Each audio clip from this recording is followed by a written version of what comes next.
Hey, how's it going? My name is Bowen Moreno, and I am a cinematographer based in Los Angeles. So what you just saw was a commercial that I shot for a sunglasses brand called Bonnie and Clyde. So my good friend Connor Brock directed this piece. It definitely wouldn't have been possible without him. Connor came up with all the creative. He also built the set. We shot it with our good friends over at Interwoven Studios in LA. We shot this project on my red Komodo. We also used my Sony A7 IV. I used a 7 Artisans fisheye lens, I believe, on my Sony, and then I used the Sigma 18-35 for the most part on my red Komodo. What's fun about shooting in the studio is you can do it in a ton of different ways. There is plenty of different options to light a piece. This is just how we went about it. But I definitely took some valuable information home from using some of the tools that we did. So I just wanted to share that with you guys. So I chose the beauty dish as my key first. I like the shininess, and with fashion work, you can get away with harder light. We have our softbox up there. It actually doesn't have any diffusion on it. It's just like a beauty dish setup. And we have it really directional, really shiny into the face. By positioning from the top and keeping it close to the subject, it creates a fast fall off. You can see there's a little bit of shadow on the neck. This is the angular pop out, I believe, beauty dish. It's definitely like a photo modifier.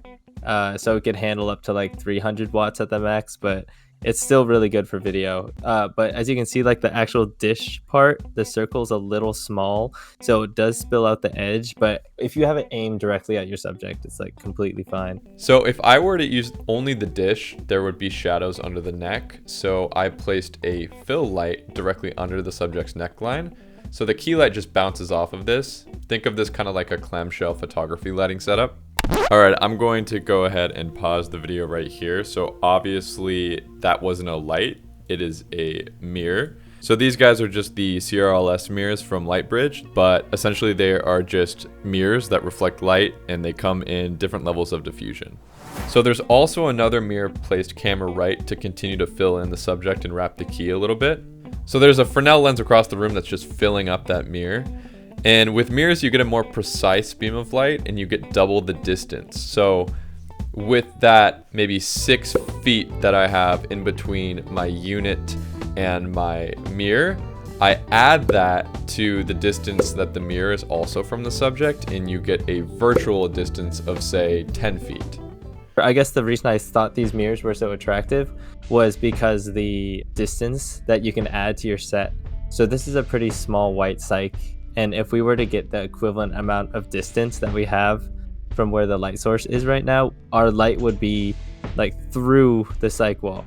So the amount of light or distance that the light's traveling is like impossible for the space. So that's why the mirrors are so valuable to me. Generally, I love using these mirrors because it results in less scrims and flags taking up space all over the set. It feels really, really natural. We're still learning how to use these and where they're applicable, but I think in this scenario they worked really, really well. I plan on trying them out on a lot more narrative shoots that we'll break down later. If you guys want to see a separate video on CRLS mirrors, I definitely would love to do that test, so stay tuned for that one. Now, even though this is a pretty even and high-key look, we still have different textures of mirrors that we're applying in different places, where we might have a harder backlight but softer light in the front to fill. So these specific mirrors have all sorts of different diffusion levels. At the bottom, you have the most reflective and shiny mirrors, which might be closer to our beauty dish. And the further you go along, the more soft they become. After our key was boomed in, our beauty dish, I think I set the backlight, which is just that 60x on the left. We have it shooting across the room into a number 2. So it's like a little pingier reflector. Next, I had to light up the background, which was just essentially a sheet. So we put a soft LED panel behind it to just kind of fill that up. There are also Aperture MCs lined up behind the set piece to fill in the translucent paneling. So sometimes those will be flickering or flashing. So finally, here is the setup all said and done. As you can see, we used a mixture of Aperture, ProLight, and Zoller fixtures courtesy of Chase. We can dive into units in a different video, but I just wanted to show you a top-down view. So the elephant in the room here is definitely the reflections on the glasses from our lights. This particular brand just had finished a shoot where they emphasized the studio look and didn't really care about breaking the fourth wall or seeing reflections, so we kind of just leaned into it.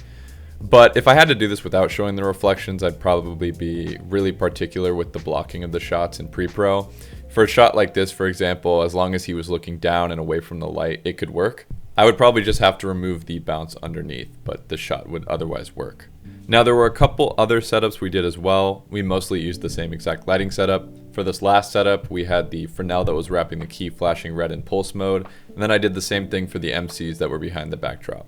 This one doesn't get a lot of attention in the video, but I love the way we lit it. I think I was shooting through a blue gel to make it feel underwater, and then I was just bouncing light off of another crinkled up piece of gel to create the water ripple effect on them.